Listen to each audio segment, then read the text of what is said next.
turmeric powder and red chili powder. If you are less spicy eater, add very little red chili powder and you can skip the green chili. If you absolutely love spicy food, then you can add more.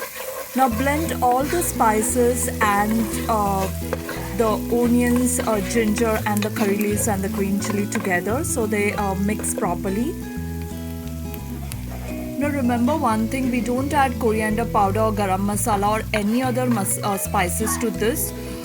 We just add turmeric powder and red chili powder and ginger and green chili along with curry leaves because we really want to make it how it is cooked in villages or homes of any Maharashtrian family. Key element in this dish is chickpea flour or besan. It is also called as gram flour or garbanzo bean flour. So you take this besan or chickpea flour around 3 to 4 tablespoons in a large bowl. Keep adding half a cup of water or even more if you need. So this is a very important step. You're mixing besan and water separately before adding to the cooking pot to avoid any big guthraya or knots or like big chunks of pitla. But even that kind of pitla is liked by many people, so it doesn't matter if you get those guthraya or knots later when you're cooking this dish. So add more water and make it like consistent. Now add this pitla water to your cooking pot where you had cooked all the spices with onions, curry leaves and green chili. Now mix nicely all the ingredients and let it cook. Keep adding some water. So what I had done on the adjacent side where I was cooking pitla, I had also kept some water to boil.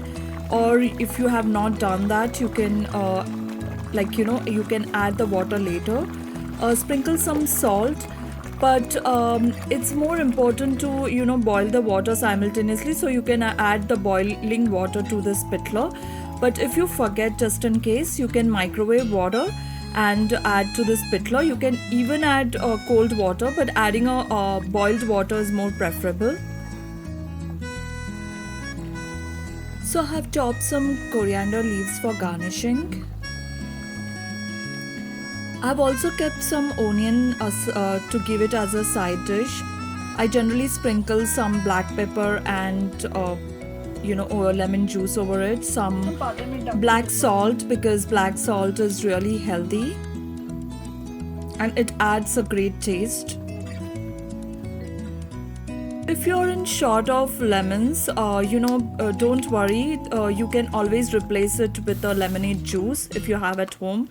So you can just add a little bit of lemonade juice over the black pepper and onions. So sometimes I add the coriander leaves a little bit at the top for to add more taste when the pitla and everything is getting cooked.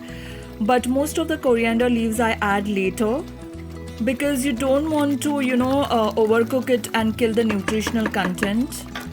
So now I'm going to close the lid of the cooking pot and let it cook for maybe 10 to 15 minutes. Now let's make some thecha. So for thecha we need 1 green chili, some garlic pieces and coriander leaves. And I have taken this in a mortar and I'm going to grind it with a pestle. So it's very simple. So this is how authentically it's cooked in our home or in the villages. So this is I'm just going to mix and grind it properly, all the 3 ingredients: garlic, green chili and coriander leaves.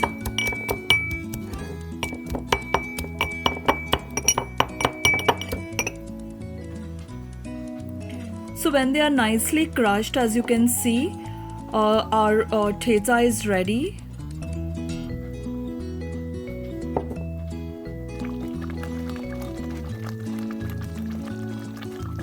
Now our pitla is cooked. You can keep adding water as needed and garnish it with coriander leaves.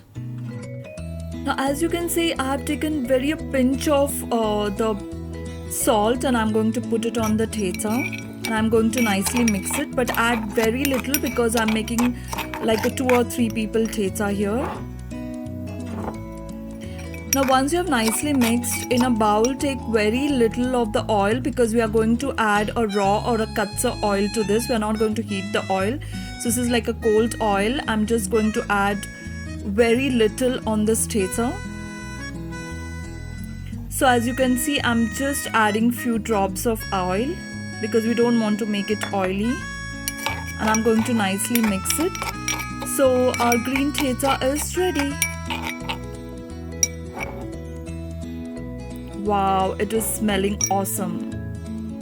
So you can see on the right hand side I have this pitla, and then I'm serving it with rice, paratha, the green tether, the onions with black pepper and lemon juice, and achar or lonsa. So this is our recipe for pitla and green tether. Enjoy your food with this authentic recipe. Imagine you're sitting on a farm or a mountain listening to the dazzling sound of the water from the nearby river, breeze moving through your face, and you're enjoying this lunch or dinner cooked in the most authentic copper vessels. So enjoy and do let us know in the comment section your response. See you next time with another recipe. Take care. Goodbye.